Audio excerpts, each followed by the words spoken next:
today we'll talk about how can you fix this problem or know how you can do that on your Airline Commander app. So all you have to do, so you just click here on settings, click on it here.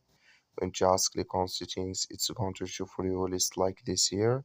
Then you go down, just keep going down, click here on apps, come to apps list here, and there you're looking for Airline here Commander app.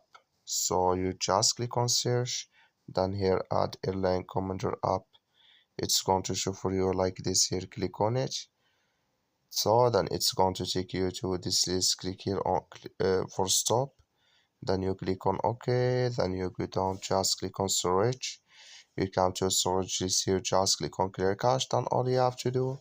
So you just turn off your Wi-Fi and turn on it again. Then it's going to work with you.